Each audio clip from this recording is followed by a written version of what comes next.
Hi, I'm David Rosen from Wolfire Games, here to answer some questions. Maxins1011, Sir Snipington, and Venja asking, do you have any plans to port Overgrowth to consoles? The short answer would be no. We don't have any plans to port Overgrowth to consoles, but haven't ruled it out either. I think it would be really cool, because it would make it accessible to a whole new audience, and would make it a lot easier to set up local multiplayer games. We did try porting it over a couple times, but always ran into bureaucratic problems with the vendors. For example, it was illegal for open source software, like SDL, to support their platforms, because even their APIs were covered by confidentiality agreements. The console versions would have to be way behind the PC version, because every single update had to go through their months-long certification process. There were a number of other problems like that turned me off from the whole thing. It's been a few years now though, so I just sent an email to all the vendors to see if their policies have changed. Chumi and Tenedies ask, are there any current plans for more comics, like the Overgrowth one? For anyone who hasn't seen the comics yet, go to wolfire.com/comic. It has a really neat viewer app, made by my brother Jeff before I left to expand our humble indie bundle idea into its own company. Aubrey wrote and drew the comics, but has since gone on to do his own thing, so we don't have plans for more of them. You can check out his latest game, Trackless, if you want to see more of his work, or follow him on Twitter @AubreySir, and tell him what you liked about the comics. Discord Coolest Guy asks, where do you see Wolfire in 5 years?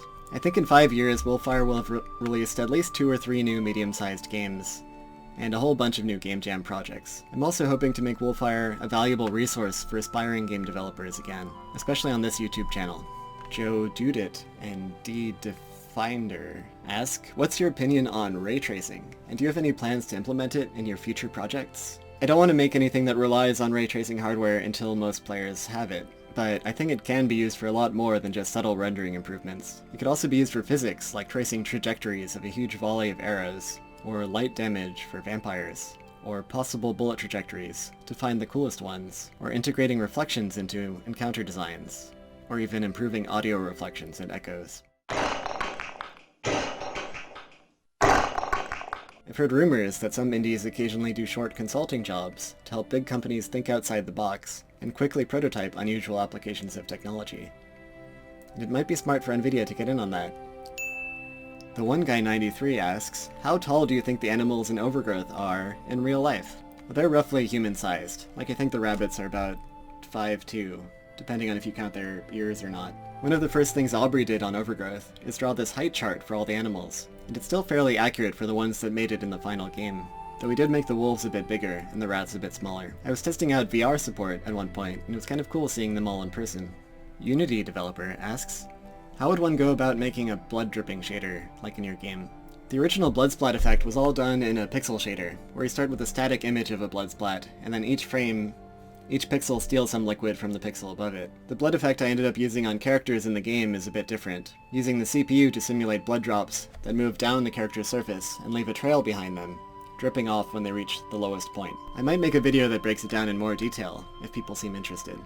Tatorak asks, what have you learned from the development of Overgrowth that can be useful in any future projects? When I started on Overgrowth, I had no interest in boring corporate ideas like management and plans and schedules. I thought we could just wing it, and do whatever seemed most important and interesting at the time. Predictably, we got stuck in a situation where we had this collection of cool features and assets, but no overall structure, and it took a long time to figure out how to bring that together into a game. Now I have more respect for management and scheduling, and I'm actively focusing on learning those skills and applying them to our current and future projects. Our game designs are really weird and experimental, but we need to balance that with a more organized process. Safad asks, what are your suggestions, tips, anything to new game devs on staying focused and motivated working on the same project until it's released?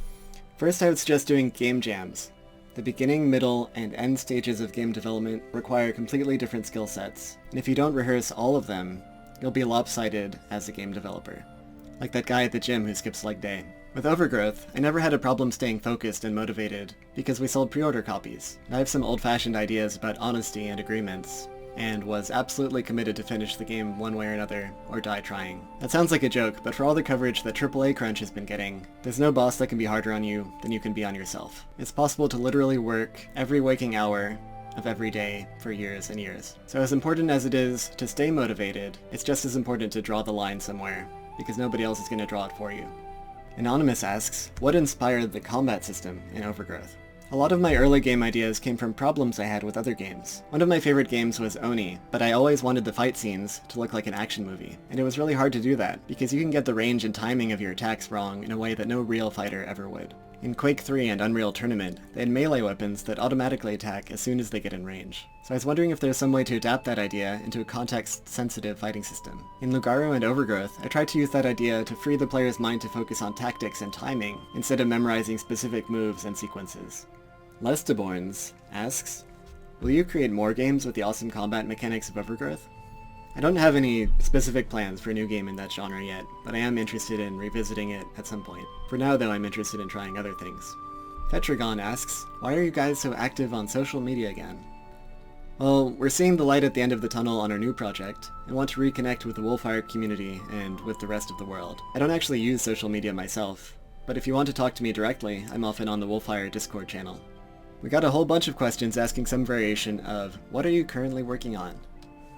After doing open development for so many years with Overgrowth, I thought it would be a nice change of pace to try making a secret project, so that it's easier to make big changes in the scope and design without worrying about how people might react. In the meantime, I'm interested in making some new technical videos about some of the effects in Overgrowth, like the dripping blood discussed earlier. If anyone's interested in hearing about any effects in particular, please let us know in the comments. That's also a good place to leave any questions you might have for our next Q&A video.